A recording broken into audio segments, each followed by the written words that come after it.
નમસ્કાર વિદ્યાર્થી મિત્રો, પ્રકરણ 5 દ્રવ્યની અવસ્થાઓ, જેની અંદર આપણે છેલ્લા લેક્ચરની અંદર બોયલના નિયમની ચર્ચા કરી. આપણે વાયુના નિયમો વિશેનો અભ્યાસ કરતા હતા અને એની અંદર બોયલનો નિયમ અને બોયલના નિયમના આધારિત જે એક્ઝામ્પલ હતા તેની આપણે છેલ્લા લેક્ચરમાં ચર્ચા કરી ગયા. હવે એના પછીનો બીજો નિયમ જોઈશું, ચાર્લ્સનો નિયમ.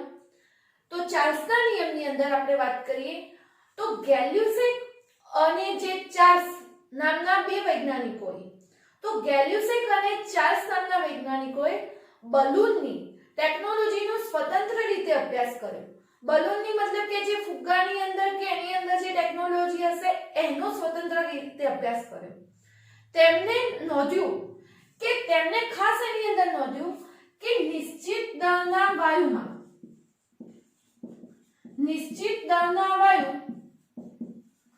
અચળ દબાણે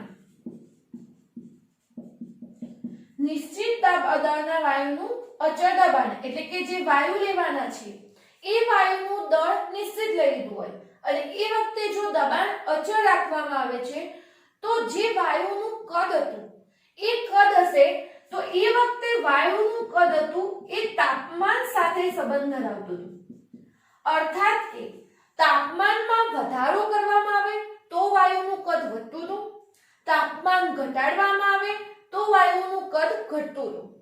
એટલે કે નિશ્ચિત દળના વાયુનું અચળ દબાણ કદ અને તાપમાન સાથેનો જો અભ્યાસ કર્યો, કદ અને તાપમાન સાથેનો અભ્યાસ કરતા તારણ મળતું હતું કે જો તાપમાનમાં વધારો થતો હતો, તાપમાનમાં વધારો થાય તો તાપમાનથી વધે તો કદ શું થતું હતું? વધતું હતું. અને બીજું તાપમાન ઘટે એટલે કે તાપમાન ઠંડુ પડી ગયા, આપણે ઠંડી સ્થિતિ હશે તો વાયુનું જે કદ હતું એ ઘટતું હતું. તો આવો એક સંબંધ જોવા મળતો હતો. જે ચાર્લ્સે એમને પ્રયોગો કર્યા એ દરમિયાન પ્રયોગોમાં આવી વસ્તુ જોવા મળતી હતી. તો એની અંદર એના ઉપરથી તારણ નીકાળ્યું અને આનો અભ્યાસ કરી અને આખી એની જે મૂલ્યની દ્રષ્ટિએ વાત કરીએ તો એની ઉપરથી વાત ખબર પડી હતી કે તાપમાનમાં પ્રત્યેક 1 અંશના વધારા સાથે કદ, એટલે કે તાપમાનમાં પ્રત્યેક 1 અંશ સેલ્સિયસનો વધારો કરવામાં આવે ત્યારે જે 0 અંશ સેલ્સિયસ તાપમાને જે મૂળ કદ હતું, આ 0 અંશ સેલ્સિયસ તાપમાને રહેલા મૂળ કદના 1/273.15 જેટલો વધારો થતો. એટલે આ વસ્તુ એના ઉપરથી તારણ ઉપરથી આવી કે જો તમે તાપમાનની અંદર પ્રત્યેક 1 અંશ સેલ્સિયસ, એટલે કે તાપમાન દાખલા તરીકે 30 અંશ સેલ્સિયસ હોય અને તમે 1 અંશ સેલ્સિયસ જેટલું વધારીએ છીએ તો એ વખતે 0 અંશ સેલ્સિયસ તાપમાને રહેલું જે કદ હશે એના ભાગ્યા 273.15 જેટલો વધારો થતો હતો. એટલે એના ઉપરથી તારણ આવતું હતું કે તાપમાનમાં પ્રત્યેક 1 અંશના વધારા સાથે કદ 0 અંશ સેલ્સિયસ તાપમાને રહેલા મૂળ કદના 1/273.15 જેટલો વધારો દર્શાવે છે. આ વસ્તુ હજી આપણે સમજીશું કે દાખલા તરીકે આપણે વાત કરીએ છીએ 0 અંશ સેલ્સિયસ તાપમાને વાયુનું કદ, એટલે કે 0 અંશ સેલ્સિયસ તાપમાનની સ્થિતિ આપણે કહેતા હોય ત્યારે વાયુનું જે કદ હશે એ દાખલા તરીકે V0 હોય અને અમુક તાપમાનનો આપણે વધારો કરીએ છીએ. અમુક તાપમાનનો વધારો કરીએ છીએ એટલે કે આપણે કહીએ કે 30 અંશ સેલ્સિયસ તાપમાને જે વાયુનું કદ આવશે એને આપણે કહીએ VT. આનો સીધો અર્થ કરવાનો છે 0 અંશ સેલ્સિયસ તાપમાને વાયુનું કદ અહીંયા આવશે 30 અંશ સેલ્સિયસ જેટલું તાપમાન આપીએ છીએ તો 30 અંશ સેલ્સિયસ તાપમાને વાયુનું કદ. હવે અહીંયા વસ્તુ શું સમજે છે કે 30 અંશ સેલ્સિયસ તાપમાને જે વાયુનું કદ હતું તો એનો સંબંધ દર્શાવતું હતું કે VT બરાબર મતલબ કે 30 અંશ સેલ્સિયસ તાપમાનનું વાયુનું કદ, ફરીથી 30 અંશ સેલ્સિયસ તાપમાને વાયુનું જે કદ હશે એ 0 અંશ સેલ્સિયસ તાપમાને જે વાયુનું કદ હતું એના એ જે સેલ્સિયસ તાપમાન હતું એ સેલ્સિયસ તાપમાન જે કહીએ એના 273.15 જે મૂળ કદ હશે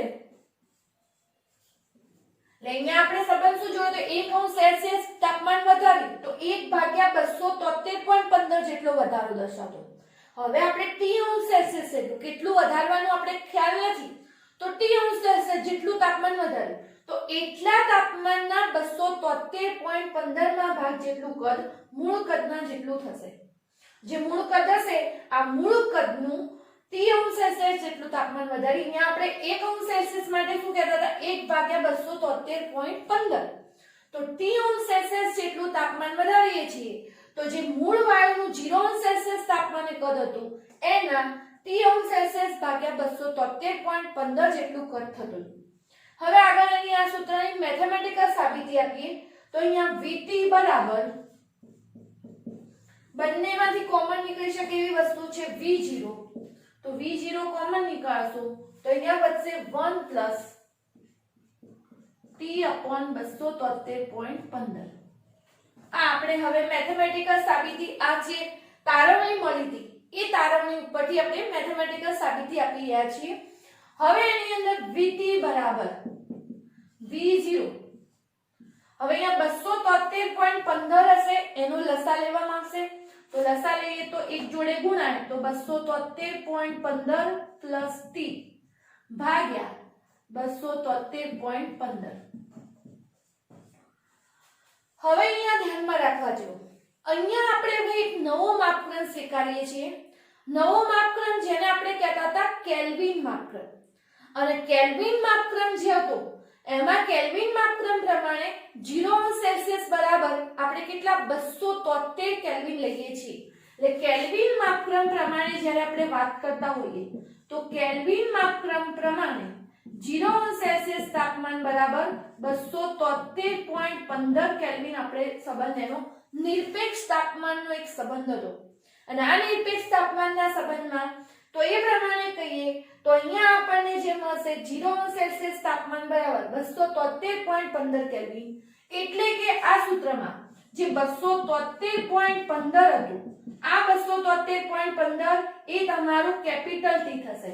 એટલે કે કેપિટલ T માં જે 0 અંશ સેલ્સિયસ તાપમાને જે આપણે કદ નોંધ્યું એ T0 અને જે 273.15 પ્લસ T હતું એને આપણે કહીશું T1 કારણ કે કેલ્વિન માપક્રમ આપણે જે 273.15 વત્તા જે સેલ્સિયસ માપક્રમ આવ્યું એ બંનેનો જો સરવાળો કરીશું તો આપણને કેલ્વિન માપક્રમ મળશે તો આના બરાબર T1 અને નીચે હતું 0 અંશ સેલ્સિયસ તાપમાને વાયુનું કદ 0 અંશ સેલ્સિયસ તાપમાને વાયુનું કદ કહેતા હતા T0. હવે આ કિંમતો જો ઉપરના સૂત્રમાં મૂકી દઈએ તો VT બરાબર V0 અહીંયા આવશે T1 આના બરાબર અને 273.15 ને કહેશું T0 એટલે હવે સૂત્ર આપણને મળશે VT બરાબર V0 T1/T0. અહીંયા આપણે VT જે 1 સિમ્બોલ વાપરીએ તો એ પ્રમાણે એ વખતનું કદ એટલે આપણને અહીંયા સૂત્ર આ રીતે ચાર્લ્સના નિયમનું પ્રાપ્ત થતું હતું. હજી આપણે એને અંતિમ અને પ્રારંભિક સદી દાખલા તરીકે કોઈ વાયુ સ્ટાર્ટિંગમાં વાયુ લીધો ત્યારે એનું કદ હતું એ V1 હતું એટલે કે આપણે દાખલા તરીકે કહીએ T1 ટેમ્પરેચરે તેનું કદ V1 અને T2 ટેમ્પરેચરે એનું કદ V2 થતું હતું તો એવા માટે આપણે સૂત્ર લખતા હોઈશું તો અહીંયા લખી શકાશે V2/V1 બરાબર T2/T1 આપણે અહીંયા આ રીતે સૂત્ર એની અંદર લખી શકતા હતા અને આના ઉપરથી આપણને એટલો ખ્યાલ આવે છે કે V/T બરાબર અહીંયા તાપમાન અને કદ વચ્ચે જોવા જેવું હોય તો V/T બરાબર આપણને મળતો તો અચળાંક K એટલે કે V ચલે છે શેનો સંબંધ આવતો T નો. જેવી રીતે બોયલના નિયમની અંદર વ્યસ્ત પ્રમાણનો નિયમ હતો એવી રીતે અહીંયા આવતો હશે સમપ્રમાણનો સંબંધ. એટલે આપણને અહીંયા આ રીતે આખી વસ્તુ મળી હતી V ચલે છે T અને આના ઉપરથી જો આપણે ચાર્લ્સના નિયમનું કથન કેવું હોય તો ચાર્લ્સના નિયમનું કથન આપણે કહી શકીશું અચળ દબાણે કારણ કે આખી પરિસ્થિતિમાં આપણે દબાણ કેવું રાખ્યું છે અચળ રાખ્યું છે. અચળ દબાણે નિશ્ચિત દળના વાયુનું જે કદ હતું એ તાપમાનને શું હશે સમપ્રમાણમાં હશે. એટલે આના ઉપરથી આપણે ચાર્લ્સના નિયમનું કથન પણ લખી શકતા હતા. ચાર્લ્સના નિયમનું કથન થશે અચળ દબાણે નિશ્ચિત દળના વાયુનું કદ તાપમાનના સમપ્રમાણમાં હશે. આ થઈ તેની સાબિતી અને આ છેલ્લું જે v ચલે છે t એ આપણે એનું કથન. દાખલા માટે જે આપણે ઉપયોગમાં કરવામાં આવતો હશે આ સૂત્રનો ઉપયોગ કરીશું અને એના પછી આપણે જોઈશું આના આધારિત એક્ઝામ્પલ. તો ખાસ જે મેથેમેટિકલ સ્ટેપ આધારિત ચાર્લ્સના નિયમની જે સમજૂતી છે તે વ્યવસ્થિત તૈયાર કરી લેવી અને વધુ આના આધારિત આપણને પૂછાતા હોય છે એક્ઝામ્પલ. તો હવે જોઈશું એના પછીનો પાઠ્યપુસ્તકનું ઉદાહરણ.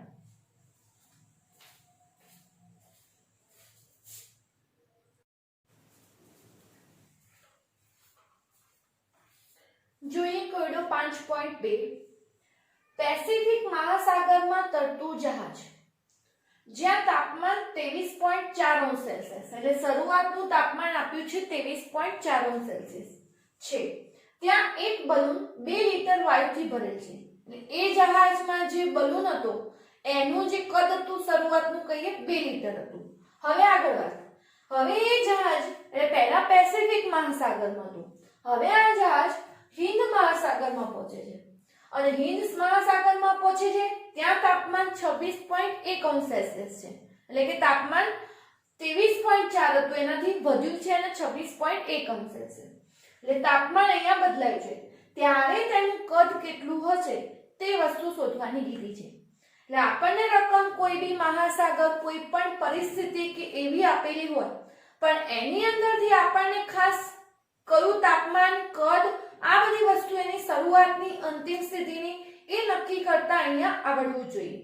તો અહીંયા જોઈએ તો શરૂઆતમાં તાપમાન T1 આપ્યું છે 23.4 અંશ સેલ્સિયસ અને જે સોરી આપણે T1 જે કહીએ 23.4 અંશ સેલ્સિયસ પણ આ વસ્તુ આપણે કેલ્વિનમાં ફેરવવી પડે. એટલે કેલ્વિનમાં ફેરવશો એટલે 23.4 વત્તા શું કરીશું 273.15 તો જે જવાબ આવશે એ કેલ્વિનમાં હશે. અહીંયા દરેક માપક્રમ કેલ્વિનમાં આપણે એનો અભ્યાસ કરીએ છીએ. એની અંદર લેવાનો છે 23.4 વત્તા 273.15 તો 296.55 અને 296.55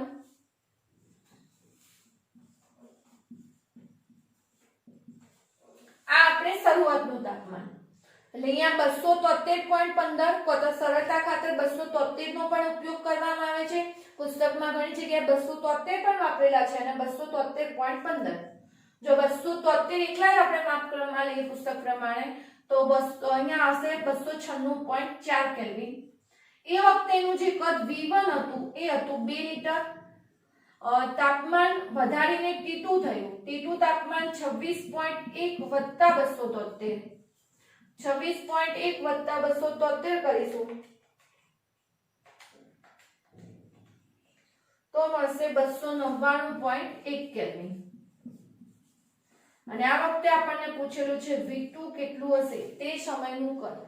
તો આ રીતે આપણને સીધી વાત છે મહાસાગરમાં હશે એટલે દબાણ અચળ હશે. વાયુ જે હશે બલૂનમાં ભરેલો હશે એનું દળ નિશ્ચિત છે તો તાપમાન અને કદ બદલાય છે એટલી વસ્તુ આપણને રકમ ઉપરથી ખ્યાલ આવે. તો હવે આપણે એની અંદર ગણતરી કરીશું ચાર્લ્સના નિયમ મુજબ. ચાર્લ્સના નિયમ મુજબ V1/T1 બરાબર V2/T2 આ રીતે એનો સંબંધ. દાખલા ગણતી વખતે ખાસ સૂત્ર ધ્યાનમાં રાખવાનું V1/T1 બરાબર V2/T2 આ સૂત્ર અહીંયા લાગુ પડતું હતું. V1 કદ આપ્યું છે 2 લિટર. એ વખતેનું તાપમાન છે 296.4 કેલ્વિન. V2 શોધવાનું છે અને 299.1 કેલ્વિન. સજી સારાંશ 2 લિટર 299.1 કેલ્વિન ભાગ્યા 296.4 કેલ્વિન બરાબર V2. અહીંયા કેલ્વિન કેલ્વિન એકમ કેન્સલ 2 ગુણ્યા 299.1 ભાગ્યા 296.4 જવાબ મળશે 2.018 લિટર. 2.018 કેમ કે હવે એકમ લિટર બાકી રહેશે તો આ V2 નું. એ વખતે જ્યારે હિંદ મહાસાગરમાં પહોંચશે તો શરૂઆતનું કદ સીધી વાત છે, અહીંયા સંબંધની સાબિતી પણ મળે છે કે જ્યારે ઓછું 23.4 અંશ સેલ્સિયસ તાપમાન હતું તો કદ 2 લીટર હતું, અને અહીંયા તાપમાન વધ્યું 26.1 થયું તો કદ વધીને 2.018 લીટર, થોડો પણ કદમાં વધારો જોવા મળતો હતો. તો સ્વાધ્યાય જે પાઠ્યપુસ્તકનું જે ઉદાહરણનું એક્ઝામ્પલ છે, રકમ સહિત આ રીતે ગણતરી કરી વ્યવસ્થિત સમજીને દરેકે પોતાની નોટબુકમાં લખી દેવો દાખલો.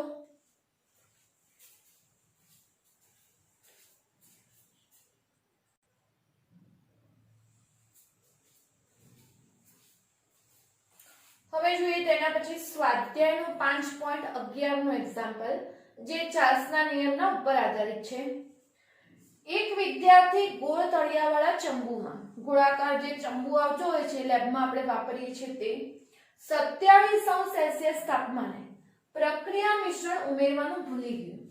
એટલે જે અંદર પ્રક્રિયા મિશ્રણ ઉમેરવાનું હતું એ ભૂલી ગયો, પરંતુ તેને ફ્લાસ્કને જ્યોત ઉપર મૂક્યો, પછી એટલે કે બર્નર ઉપર ગરમ કરવા મૂક્યો. થોડા સમય પછી એને ભૂલની જ્ઞાન થયું અને પાયરોમીટરની મદદથી ફ્લાસ્કનું તાપમાન માપ્યું તો એ વખતે 477 અંશ સેલ્સિયસ જેટલું જણાયું.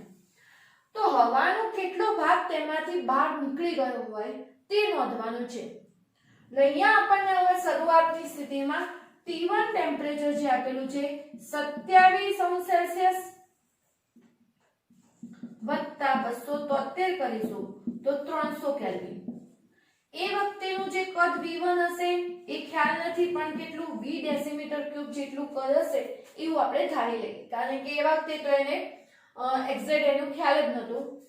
પછી એને T2 ટેમ્પરેચર નોંધ્યું 477 અંશ સેલ્સિયસ તાપમાન, અને ત્યારે 477 અંશ સેલ્સિયસ તાપમાન હતું, એને આપણે કેલ્વિનમાં ફેરવશું તો 273, ટોટલ થશે 750 કેલ્વિન. આ T2, અને એ વખતે વાયુનું કદ V2 કેટલું હશે પ્રક્રિયા મિશ્રણ ઉમેર્યા પછી, એને પૂલનું જ્ઞાન થયું તો એટલું એનું પ્રક્રિયા મિશ્રણ અંદર ઉમેરવાનું પછી ખ્યાલ આવે તો એ વખતેનું કદ કેટલું V2 શોધવાનું છે. તો અહીંયા જે ચંબુ લીધેલો છે એનું જે દબાણ હશે એ અચળ આપેલું છે, કારણ કે એ જ પાત્ર લીધેલું છે. અહીંયા જે ચંબુમાં વાયુ ભરેલો હશે એનું દબાણ અચળ રહેતું હોવાથી અહીંયા ચાર્લ્સનો નિયમ લાગુ પડશે. તો ચાર્લ્સના નિયમ પ્રમાણે V1/T1 બરાબર V2/T2. આ આપણે એની અંદર ગણતરી કરીશું અને એના ઉપરથી આપણે શોધી કાઢીશું V2 ને કરતા બનાવીશું તો આપણને મળશે V1 * T2/T1. V1 હતું શરૂઆતમાં કેટલું કદ હતું આપણે દાખલા તરીકે V ડેસીમીટર ક્યુબ ધારી દીધું છે. T2 750 કેલ્વિન, અને જે T1 લઈએ છીએ T1 હતું 300 કેલ્વિન. લાનું સાદું રૂપ આપીશું તો જવાબ મળતો તો 2.5 ડેસીમીટર ક્યુબ. તમારે દરેક જણે સાદું રૂપ આપી અને જે કિંમતો આવે છે એ ખાસ ચેક કરવી. એટલે V2 આવે છે 2.5, અહીંયા V ની કિંમત આપણને ખબર નથી એટલે 2.5 જે કદ હતું જે V ધાર્યું હતું એ V2 આવશે 2.5 V ડેસીમીટર ક્યુબ જેટલું. હવે આપણે એની અંદર જોઈતી હોય તો કે નીકળી ગયેલી હવા, એટલે કે V2 બરાબર આટલું આવે છે, એના ઉપરથી આપણને એટલો ખ્યાલ આવશે કે નીકળી ગયેલી હવા બરાબર, તો નીકળી ગયેલી હવા બરાબર જો જોતું હોય તો V2 - V1, 2.5 માઈનસ V1 ની કિંમત તો આપણે V જ લીધેલી એટલે અહીંયા 2.5 V2 ની કિંમત V ડેસીમીટર ક્યુબ માઈનસ અહીંયા જે V આપણે V1 હતું એ V1 ડેસીમીટર ક્યુબ. 2.5 માંથી અહીંયા એક આગળ હોય કે ના સમજી લેવાનું, એક આપણે એકમ ધારેલો એટલે તો અહીંયા વધશે 1.5 V ડેસીમીટર ક્યુબ. અને આપણને પૂછ્યો છે કે કેટલો ભાગ તેમાંથી બહાર નીકળી ગયો છે એનો અંશ પૂછે છે. તો નીકળી ગયેલી હવાનો અંશ જોઈતો હોય તો નીકળી ગયેલી હવાનો અંશ બરાબર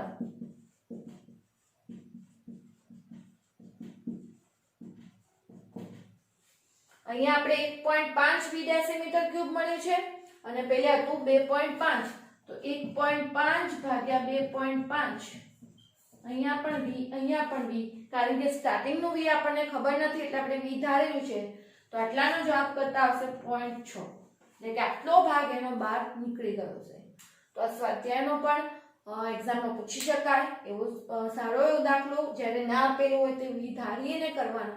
આ પણ દાખલો તમારે ચોપડામાં ખાસ વ્યવસ્થિત રીતે લખી દેવો. અને જેમ જેમ નિયમ પ્રમાણે એક્ઝામ્પલ આવતા જાય છે એ આપણે જોડે જ ગણીએ છીએ, તો એ પ્રમાણે નિયમના જોડે જ તમે લખવાનું રાખશો.